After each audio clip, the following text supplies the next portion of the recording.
What's going on, everybody?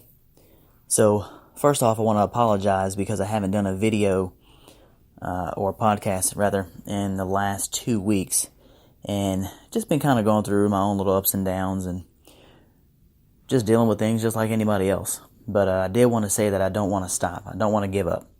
So, today, I want to do kind of a short little podcast episode, essentially titled, Are You Where You Want to Be? This was inspired by a song from a group called Switchfoot, which a lot of you might know a lot about. And just listening to the song on my way home from work today, it just really kind of got me thinking, am I where I want to be? And not just professionally, but really just in life, you know?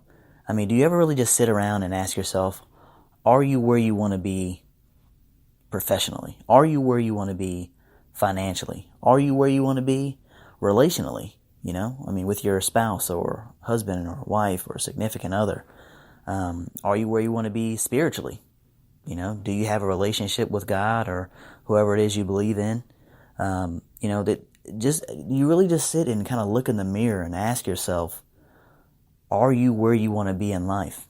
My wife has been reading a book that she's been urging me to read as well, called Go for No. And in the book, the main character essentially is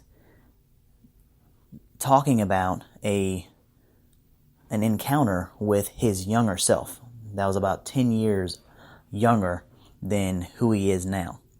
And what he's doing in the story is essentially talking to a more successful version of himself based on the things that he's done in the past.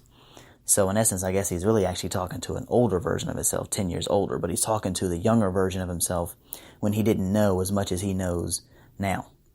And, you know, one of the things I talk about with my friends all the time when we have our little debates and things like that is, man, if I only knew then what I know now, how much more successful would I be?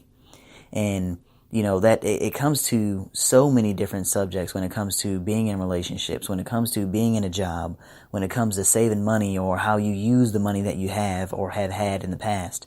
You know, the first thing you always think of is, man, if I only knew, you know, the things that I know now, how much farther along in life would I be?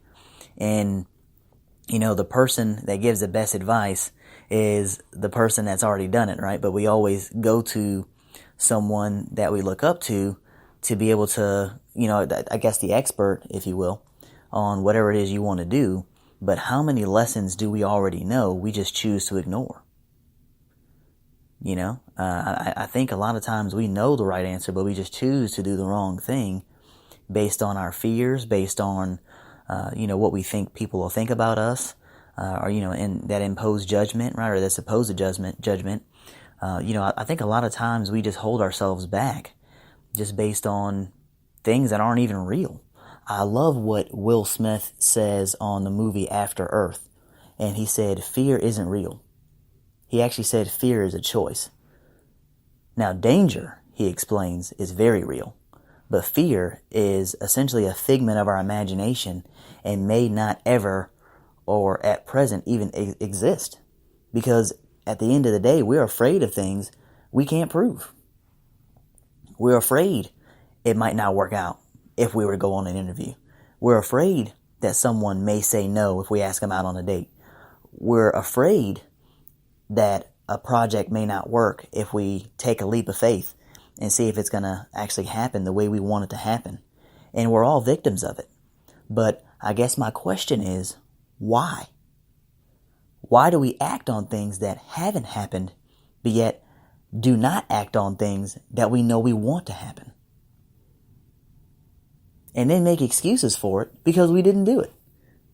So, I just wanted to kind of do this short episode to really kind of just push some buttons. If it doesn't do anything but just maybe allow me to vent a little bit on my own, you know, in regards to my own thoughts. But hopefully it challenges you. Because I know it challenges me when I think about things like that. You know, because it's hard sometimes, you know, to take that leap. To jump out there and just say something that might sound stupid or might look stupid to other people. But at the end of the day, you know, some of the the wealthiest people, some of the happiest people, are just people that just decided to take a chance and just do whatever they felt as though was right. Even if other people didn't think that it was a smart thing to do or the right thing to do, or, the thing to do at the best time. Sometimes you just got to go out and do it. I can guarantee you that, 100 years ago, if someone said that one day I can be holding a device that can do what a computer can't even do, 50, 60 years ago, somebody would have said I was crazy. But 2007, the iPhone came out, changed the world. It's just, you got to take a chance sometimes, whether it be you got a business project that you're working on and you don't know how it's going to turn out. You got to have that faith. If you're, thinking about asking somebody out, if you're thinking about going after that job, if you're thinking about, just doing a 5K, if you're thinking about doing anything that you've just been wanting to do and you just don't know how to start, just do it. Just do it. I can guarantee you. I love what T.D. Jakes says. Is somebody in a hospital begging God for the opportunity to do something you have all intensive rights and purposes and abilities to do, and you just don't want to. Just do it. Sometimes it's better to do it and fail than never do it at all and just wonder why, or wonder if you could have done it or not. Just make it happen. Just make it happen. So, I do, appreciate any and everyone that listens, especially those people that share my podcasts. Just trying to make it as big as it can possibly be. Faith of mustard seed, right? So, thanks so much for listening. One love and God bless.